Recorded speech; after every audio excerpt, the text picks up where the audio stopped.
Sometimes you can find yourself in a really nice room with beautiful light coming in from a window or a door. You may be in a pub or a bar or a cafe. This is the Litten Tree pub in Leighton Buzzard. Or you may just be with friends and family at home and you think to yourself, oh, this is a beautiful setting. It can make a terrific picture.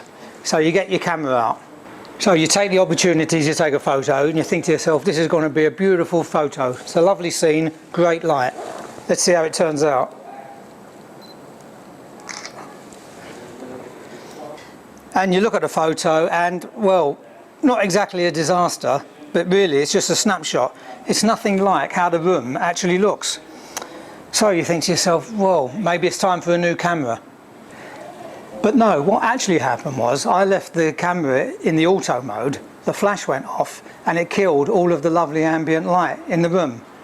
In this film, I'm going to show you how to stop that happening and how to capture the lovely warmth of a nicely lit room.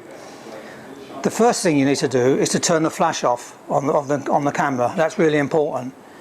Then you need to change the ISO, move it up to about 400, 800 or even 1600 if the room is quite dark. If you've got a better spec compact camera or an SLR and it has an A mode or an AV mode, that's aperture priority, then use that setting and set the aperture to the lowest number. That's the widest possible setting. So I'm going to change the camera to those settings and let's try that again. So I'm now turning the flash off. Good.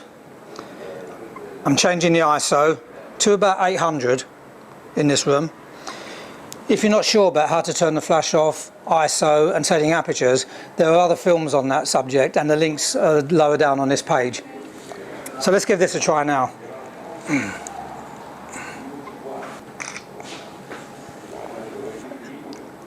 Yeah, that's so much better, isn't it? A beautiful photo, and I've captured the ambient light and shown some of the atmosphere of the room. Let's take a look and compare these two photos. Now, when you first look at them side by side, it seems that there's not too much difference. And in fact, the first shot is not too bad for a simple snapshot. But take a closer look and it's clear that the second photo is better. Remember that the main object of the photo was to capture the beautiful light in the room coming from the window. Look at the bookcase behind Jane. See how in the first photo all of the shadow area has been lost. Also, the flash has caused the books themselves to become shiny. What about the green wall and the white panel behind Jane? They're also too bright and have lost all the shadow detail. And finally, Jane's face has a much nicer light in the second photo. Look at the soft light and shadow on her face compared to the stark light caused by the flash. By the way, these moody atmospheric type photos are great candidates for conversion into black and white. See how great this same shot looks now in black and white. Beautiful. Let's take a look at a few more examples.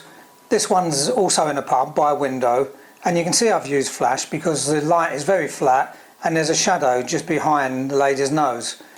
Now compare that when I turn the flash off. There's really a dramatic difference between these two photos. You can see this shot shows the lovely light in the room, and when you put them side by side there's no comparison. In this shot again you can see the flash has been used, there's a shadow behind Jane's face and there's a very flat look to the light. Compare that to this one where I've turned the flash off.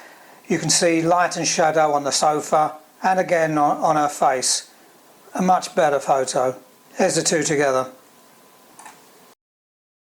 Now this is a favourite family photo of mine of a youngster blowing out his birthday candles. You can see the lovely warm light given off by the candles, and had I used a flash I would have completely ruined the photo. Anyway, that's all for now. Hope you enjoyed the film.